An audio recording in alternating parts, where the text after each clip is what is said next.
I didn't realize how exhausted I'd become until the morning I sat in my car, hands on the wheel, and couldn't make myself walk back inside the house. It wasn't fear. It was something heavier. Like every small insult, every sidelong comment, every forced smile had finally stacked high enough to lean on my chest. People think family tension shows up as shouting or slammed doors. In my case, it was the quiet kind, the kind that makes you shrink without noticing. I live with my older brother, Mark, because our mom passed a few years ago, and the house became ours to manage together. At first, it felt like a chance to rebuild some version of family.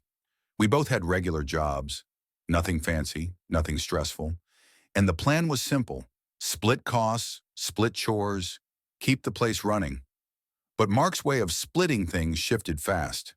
I'd get home from my shift and find the kitchen piled with dishes he hadn't touched in days. He'd shrug and say, "You're better at cleaning anyway." When the water heater started acting up, he left the repair bill on my bed without a word. Whenever I pushed back, he'd smirk like I was being dramatic. It wasn't outright cruelty. It was something subtler, a kind of entitlement that grew inch by inch. Mark acted like living with him meant I'd automatically take on the role Mom used to fill. He'd make comments about how I liked things tidy or how I was the responsible sibling, as if those were compliments instead of ways to dump work on me. Then came the weekend routines. He'd invite his friends over, saying they'd only stay a bit, and I'd end up tiptoeing around my own house until midnight while they watched games and left beer cans on the counter. If I pointed out that I also lived there, he'd laugh and say, "Relax, it's not a big deal."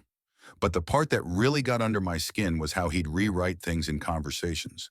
If we disagreed about chores, he'd tell people I was touchy. If I reminded him to pay his half of the utilities, he'd turn it into a joke about me being obsessed with bills. Little twists that made him look easygoing and made me look uptight. I hated how effective it was. The tension grew so slowly I didn't notice how much space it took up. I'd hear his car in the driveway and instinctively brace myself. I'd start overthinking simple things like whether leaving a light on would set him off about electricity costs. Ironically, even though he was the one late on payments half the time. The final nudge came during a Sunday breakfast. I'd spent the morning cleaning the living room because his friends trashed it the night before. Mark shuffled in, saw the work I'd done, and said, "Good. I was going to ask you to handle that anyway. You're way better at keeping everything together." He didn't say thank you. He didn't even glance at me. Just that assumption that I'd take whatever he piled on. I didn't explode. I didn't argue. I just felt something settle, quiet and solid, like the moment before a door clicks shut. I realized if I didn't change something, he never would. And that's where the real story begins. Things didn't blow up all at once. That would have almost been easier. Instead, everything slid downhill in these controlled little drops, like Mark was testing how much he could get away with before I snapped. And I guess from his point of view, I never did. I kept the peace. I handled things. I was dependable. That word started feeling like a collar. The first real crack appeared when I noticed the grocery situation changing. I'd buy food for the week, label a few things with my name, and still find containers empty or missing. When I confronted Mark, he shrugged and said, "We're family, man. What's yours is mine." But that only ever went one direction. He never restocked anything he finished. It was like I was running the house while he was just enjoying it. Then there was Mom's old dining table, something she'd saved up for years to buy. One evening I came home and found two of Mark's buddies parked around it, using the surface to play cards and rest sweaty drinks without coasters. I asked Mark why he didn't at least cover it, and he said, "It's just furniture. Don't be weird." Like respecting Mom's belongings made me strange. But the moment that actually broke me wasn't loud or dramatic.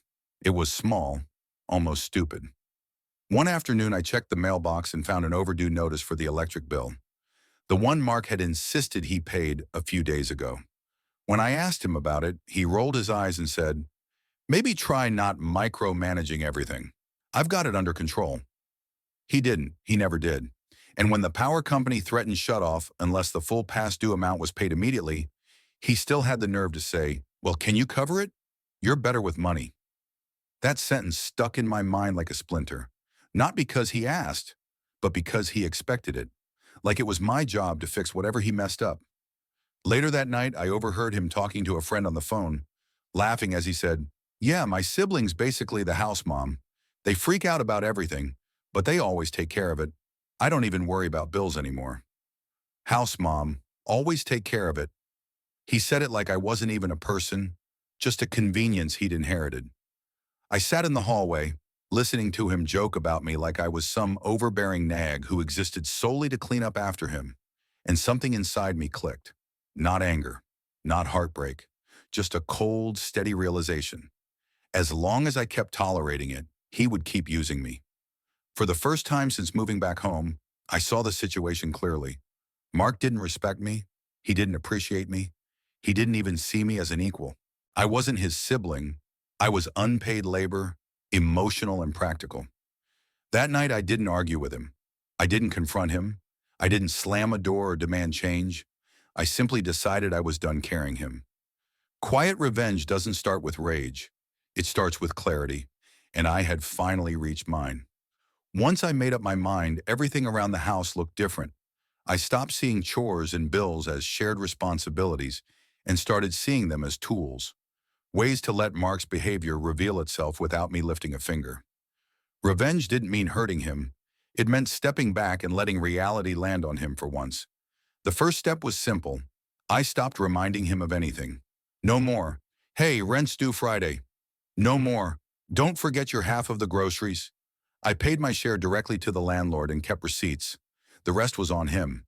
If he missed something, it stayed missed. I also stopped cleaning up after him. Not in a dramatic, messy way, just a neutral one. If he left dishes in the sink, they stayed there. If he tossed laundry on the couch, it stayed. If he tracked dirt through the hallway, I walked around it.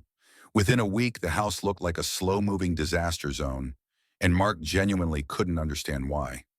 "Didn't you clean on Sunday?" he asked, stepping over a pizza box he'd left on the floor. "I cleaned what was mine," I said. He frowned like the words didn't make sense. To help the natural consequences along, I organized my things differently. My food went into a small fridge I bought for my room. My toiletries stayed in my backpack. Even my laundry basket stayed behind my bedroom door. Mark asked why I suddenly had secrets, and I just said, "I'm keeping track of what I'm responsible for." That phrase became a quiet boundary he didn't know how to push against. When the next round of bills arrived, I placed them on the kitchen table, the same one he'd let his friends use like a bar counter. I highlighted my half, left his untouched, and didn't say a word. 3 days passed, then 5. Then a shut-off warning came for the gas bill, and Mark finally stormed into my room. "Why didn't you remind me?" he snapped. "Because it's not my job," I said calmly. "You wanted independence. This is what it looks like." He sputtered something about me being passive-aggressive, but the truth hit him harder than my tone did. He had no idea how to run a household. Mom had handled everything. Then I did, and he'd never learned a single practical habit. He acted like confidence could substitute for responsibility. It couldn't. Still, my revenge wasn't just about letting him flail. I needed something concrete, something that showed unmistakably what he'd been doing to me. So I started gathering evidence. Not sneaky spy-level stuff, just facts. Photos of rooms he trashed, screenshots of overdue notices with his name on the account, voice memos of him admitting he relied on me for everything. I saved receipts showing every shared cost I'd covered alone. I even pulled our text history, where he'd casually dumped chores or expenses on me like they were favors he didn't need to acknowledge. I wasn't preparing to attack him. I was preparing to stop him from attacking me when everything came crashing down. Because I knew Mark's type. When faced with consequences, he'd look for someone to blame. And I wasn't going to be his escape hatch anymore. The tipping point came 2 weeks later, when the landlord called me to ask why the second half of the rent hadn't shown up. I paid my portion early every month. Mark apparently hadn't paid his at all. When I confronted him, he waved it off. "I'll catch up next month. You can float it for now." "No," I said, "not anymore." He didn't take it well. He raised his voice, accused me of being selfish, even threw a jab about how Mom never would have let the house get like this. That one stung, but it also exposed the whole problem. He still expected me to play the role of a parent he missed, not a sibling he lived with. I walked away from the argument, and that night, while he was out with friends, I printed everything. the photos, the screenshots, the notices, the receipts, and placed them in a neat folder labeled, "What I've been carrying." I left it on the dining table where he couldn't miss it. I didn't leave a note. I didn't need to. The evidence spoke for me, and it was time for Mark to finally listen. I woke up early the next morning to an unusual silence. Not the normal kind, not the quiet of someone sleeping in, but the stillness of someone processing something uncomfortable. When I stepped into the living room, the folder was open on the table. Pages spread out like he'd gone through them more than once. Mark was sitting there, hunched forward, elbows on his knees. He didn't look angry. He looked stripped down, like he'd finally been forced to see the shape of his own shadow. For a minute, neither of us said anything. Then he spoke, voice low. "I didn't realize it was this bad." I didn't respond. I wasn't going to comfort him through his own revelation. He flipped one of the overdue notices over in his hand. "I thought you just liked handling things. I didn't think you felt stuck." "That's the problem," I said. "You didn't think." He winced, but he didn't argue. That was new. I sat across from him and let the silence stretch, giving him room to fully sit in the mess he'd created. He glanced at the photos of trashed rooms, the records of late bills, the screenshots where he treated me like a household caretaker instead of family. It wasn't dramatic, it wasn't explosive, it was just real. Finally, he looked at me. "Tell me what you want." It wasn't an apology, but it was the first real question he'd asked in years. "I want boundaries," I said. "Clear ones. You handle your bills, you clean your messes, you stop volunteering my time or energy, and you treat me like an equal roommate, not the replacement for someone we both miss." His eyes softened a little at that, but I kept going. "If you can't do that, then we can't live together. I'm not sacrificing my peace so you can avoid growing up." The old Mark would have snapped back or deflected with a joke, but this version, the one staring at undeniable evidence, just nodded slowly. "I get it," he said, "and I don't want you to leave. I'll step up." I didn't believe him right away. Change doesn't happen because someone says it will. It happens because someone chooses it, repeatedly, even when it's inconvenient. So I didn't offer forgiveness or reassurance. I just said, "Then prove it." And over the next few weeks, he actually did. He paid his part of the rent early. He handled 2 repair appointments by himself. He stopped inviting friends over without checking with me first. He even apologized, or genuinely, for how much he'd taken advantage of me. Not with flowery speeches, just a quiet, "I messed up," which meant more. The house didn't magically become peaceful. We still had moments where old habits tried to creep back in, but now I pushed back immediately, and he listened. Our relationship didn't return to what it used to be. Honestly, it probably never will. But it became something functional and respectful. Revenge isn't always about destruction. Sometimes it's about clarity, forcing someone to confront the truth they've been hiding behind. By stepping back, by letting Mark see the consequences of his dependence, I didn't just stand up for myself. I gave him the opportunity to finally stand up on his own. And in the end, that was all I ever wanted.